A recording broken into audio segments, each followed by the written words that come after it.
the Shield War won by Runaway, and I believe it's because of the Hog, QOQ from Runaway, Krong more on the D.Va, which didn't get as much value as he would have liked. Krong was one of those players I love to yell over in the regular season. His self-destructs, him on the Hanzo, now he's stuck on tank because it's 2-2-2, and out the gates, he's decided to be on the Hog, and now they have to work on these hooks being as good as Runaways. And now O2 Blast. This is that same, ooh, there's the opening pick for Proper. A good start for O2 Blast, looking to round this corner. The wall's gonna get them into position. Now they need to look for more. Oh, and a halt hook, it's clean. That's 2 picks now for O2 Blast. This is what we wanted to see, keeping the composure. Ignore that you're down 0-2 and stay in the fight. Proper taking the high ground, the rest taking the other. They will claim the point within the first fight.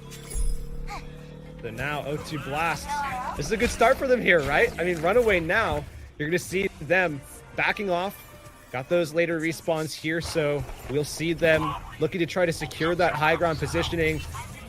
Now O2 Blast, they're gonna be going up top themselves here. Hisu already got that first pick onto Mondu, but given the fact that Runaway still has to rotate over to their defensive positions, Mondu should be up and get into position in time for this next fight. Now you gotta hope someone can contest Hisu on this high ground. When you gave the mans the freedom on Nepal, he was unstoppable. Here's the one pick. It was actually some random arrow. I think he was probably surprised he got that one too. And now Dragon Strike at the ready. Halt already used. I mean, Dragon Strike for both teams, but I'm mainly looking at Pelican and how he's gonna regain control of this area with the Blizzard, but not gonna happen.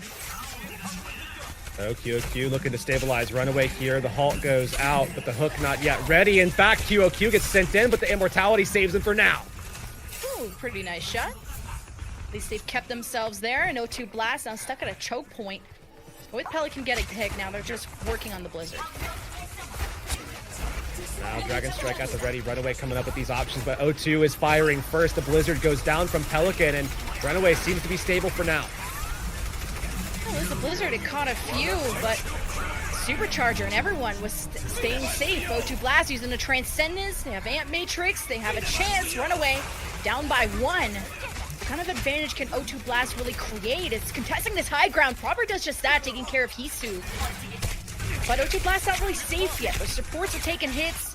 Proper still battling and dueling for this high ground. Now he can stay safe. But Runaway still not budging in terms of the payload. There's not much progress being built. Blizzard from Yaki's gonna catch at least the Roadhog, but with the immortality, it might, oh, and there is the kill. He's hooked right on in the Maywall to secure it.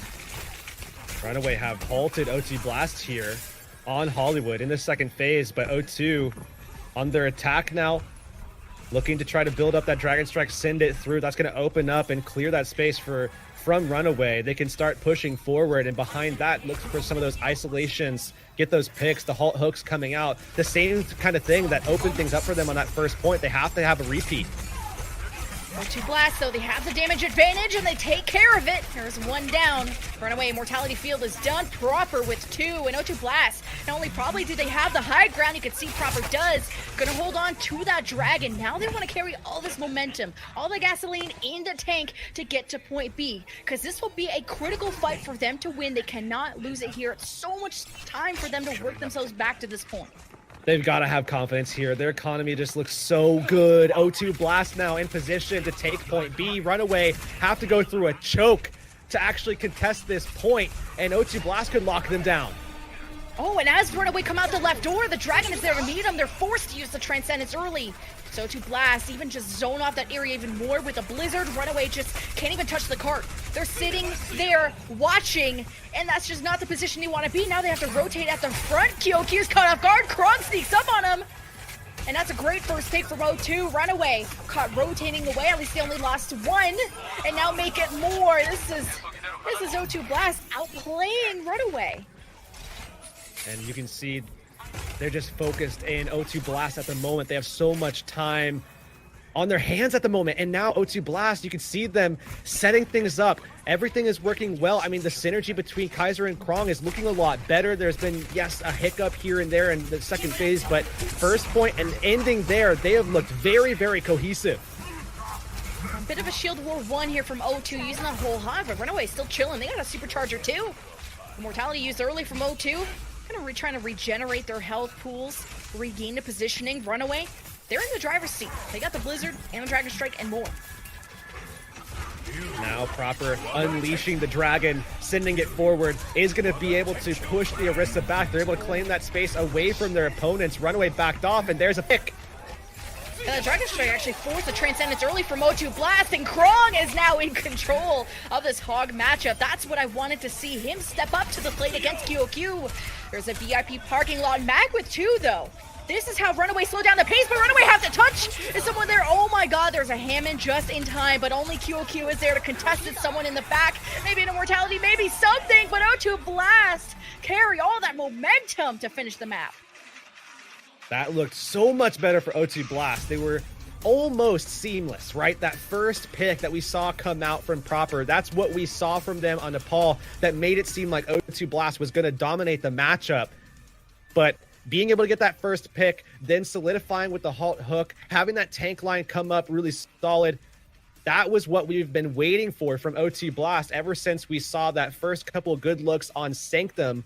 Ever since then, it's been a question mark, especially on Anubis. But now here on Hollywood, O2 Blast, they've figured things out. Seems like coming away from halftime, they've shored up some of these problems, some of these pain points that they've been experiencing. Exactly. They found the answers to their questions. It feels like individually they found out what their role or how to be completing their role even better. If it was Proper contesting the high ground, starting to win those Hanzo duels against Hisu, it's Krong toe-to-toe against QQ. And that's something that wasn't the case in the previous 2 maps. It was a QOQ show. And now Krong contesting this, making the front line that much stronger for O2, gives O2 a real chance, especially on their attacks. And that's why they were able to complete the map.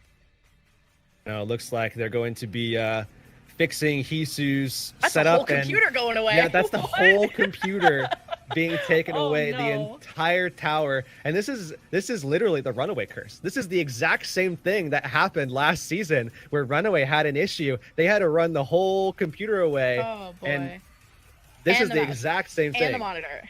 And someone else is, I think they're still dealing with it, but yeah, that's Hisu's right there.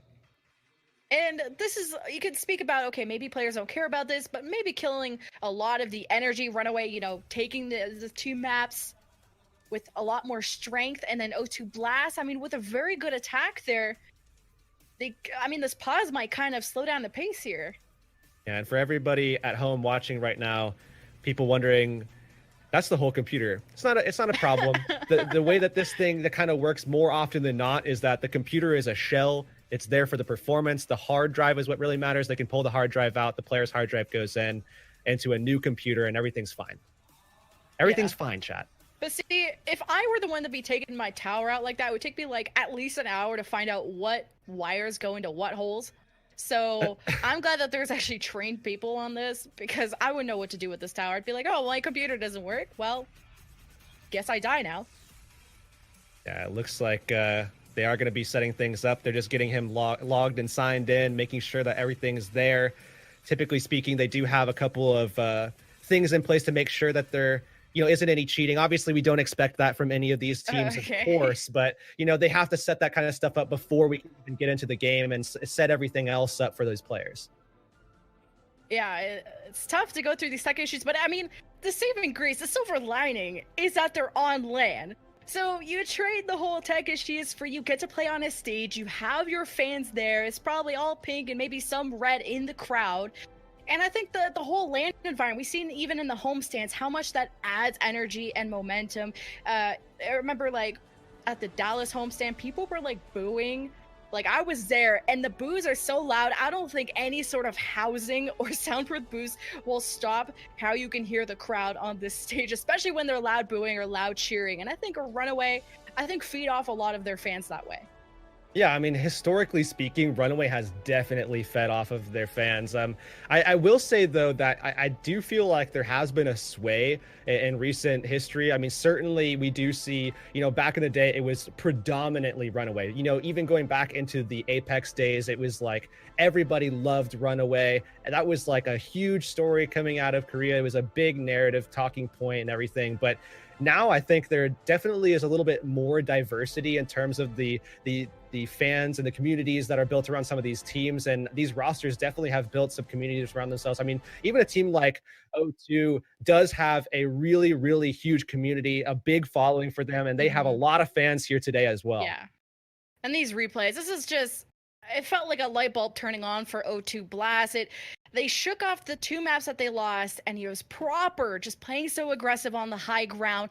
His job was so important to go after Hisu, and even Krong overextending on plays like that to find QQ, and even into the spawn. The fact that Krong got those picks is what allowed them to have that initial advantage. He was hitting hook after hook after hook, and this was after maybe the D.Va wasn't working out for them. Yeah, and I think what has allowed O2 Blast to really look solid. I mean, we even look back at Nepal, which was another, there's definitely some good moments for O2, is when their tank line was playing off as well as we see Runaway's tank line.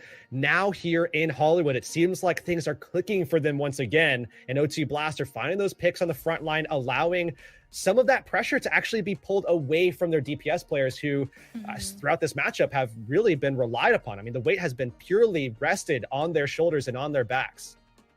It feels like the same way that the weight has been pulled off of Mag and Kaiser, who were, even I was saying, and many could say were the best main tanks in the league or in Contenders Korea, but it's not as much of a main tank story anymore in a 2-2-2 meta, where they're maybe stuck more on Orisa, and we've only really been seeing Orisa from them. There's a lot depending. Kaiser and Mag are depending on Krong and QQ for the shield break, depending on Hisu and Pelican or Proper and etc. These DPS players to win the fights for them. And although Kaiser and Mag are really pivotal in setting up the halt hooks, it's not as much of having a cape on as they did in the last season's playoffs or in the regular season. Yeah, I mean, I can remember back to season 1 when we were casting and we were watching Kaiser. We were watching him pop off. I remember specifically King's Row, him just literally walking behind shields, just laying down 6-man shatters. It was insane to see that. Well, like you say, that's just not as possible for them here. So now, again, it just really comes down to synergy between the tank line, maybe not pop-off play, but just pure cohesion. And then the DPS really showing out and taking opportunities as often as they can. So we're still in a technical pause for Runaway. They did replace the whole computer, so it might take a few more minutes. We're going to send it to a quick break, and we'll see you guys on the other side.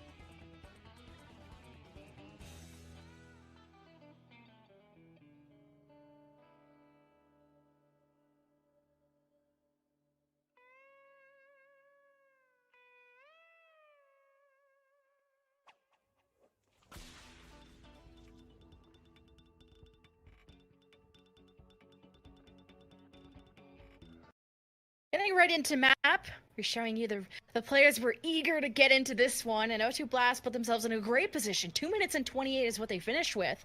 Now Runaway have to see if they can match that, or if O2 Blast, can hold a better defense. All right, Runaway. You allowed O2 Blast to go the distance. O2 Blast looked so good on their attack. You held them only for a moment on point B. Now here on your attack, this is your opportunity to match the time, or at least finish with a decent one to try to give yourselves the best opportunity to close this out. Otherwise, O2 Blast, you have to wonder if they're certainly a team capable of a reverse sweep. They are absolutely a team capable of doing that. So Runaway, I think they need to make sure that they're putting their big boy pants on and trying to get this one finished as soon as possible. Oh, this guy's like, wait, we're in game? What? I just woke up. Well, that's okay. Runaway are awake. We're woken up. I hope you guys are too. Out the gates. Runaway with the Mei Hanzo as usual. Halt hook there does miss, but O2 Blast ready with their own Mei Hanzo. The difference here is the Ana and the Zen. Yeah, absolutely. O2 Blast on defense here, going to be taking advantage of that high ground controller, just being able to keep their Ana in the back walls, going out training against each other. Yeah, a little bit more shield break with Runaway Zen and O2 Blast. Maybe benefit from the biotic, from the sleeps, whatever you might. A little bit more healing there, though, from the Ana. I think this will be key. Runaway hit with a big biotic. That's the one you gotta watch, but the immortality. Just extra insurance for Runaway. Now they set up camp onto the point. O2 Blast still contesting. A nice wall to block Krong's hook, and now he's getting frozen. He's finished off, and Kaiser not there to protect him. He lays down the shield, though. But this is where Runaway has started to surround them, and this looks like a very quick attack. Yeah, it looks like Runaway should be able to secure this, but still have to deal with this back line, and Hisu does just that. Great Hanzo play from this guy. You can see them with this control of the playing field, and now easily able to conclude that fight. Have plenty of time to work with here to start pushing into that second phase of the map. Easily should be able to get this payload through that choke point before O2 Blast get into position to actually contest. This was as clinic of an attack as O2 Blast that they took the point in the first fight. And I don't really remember O2 Blast having too much trouble pushing the payload. I think really this initial choke is where O2 Blast struggled the most. And Runaway, when they had control of the high ground, that was what's key for them. And you could see O2 Blast and Proper taking the time to do just that. Set up on the high ground, get extra damage over the shield, and there's Runaway's chance, an opportunity to push through. The Blizzard is thrown, but the wall from Pelican blocks them. Both Blizzards really canceled out, not much happening. Yeah, but still the payload's pushing forward, so this is kind of a win for Runaway. Now the Supercharger, they're looking to try to get those picks, but O2 Blast find QQ with the hook. Yeah, Krong really matching these hooks quite well. There's a Dragon from Runaway still using ultimates, and you're not seeing a ton of kills, but now in isolation onto the main, maybe can Pelican get away? No, he's finished. And Runaway, again, so much objective time is being earned. O2 Blast keeping bodies on the card, so it's as slow going as they can, but Runaway winning fight after fight. So they're just surfing this one forward, able to round this last corner, and should be able to be in a similar position. We saw O2 Blast, they had the ultimates at this point, so Runaway won't be able to just lock this choke down as we saw O2 Blast prior, but they can already have the vision. The Sonic Arrow actually catches them on this left side, so they're just putting the wall out. They actually might be able to do just the same thing. Oh, the Dragon actually on the other side, and Runaway will bring that payload home. This is exactly what O2 Blast did. There were some interesting swaps. QQ on the Hammond, Krong back on the default. Though we thought that was working out, they needed some damage mitigation on this front line, something to win the shield war a little bit more. But still, Runaway just cruising right on through. And they have so much time too. They definitely are in a position where they could match this time bank. They could actually do better than the time bank set by O2 Blast. But you see these Blizzards coming up. Yaki does have his. A nice little shot there to secure that. And now O2 Blast diving forward. The wall from Yaki blocked Pelican's Blizzard not as far forward as he was intending. But Runaway have a Blizzard of their own. And because no one's contesting them,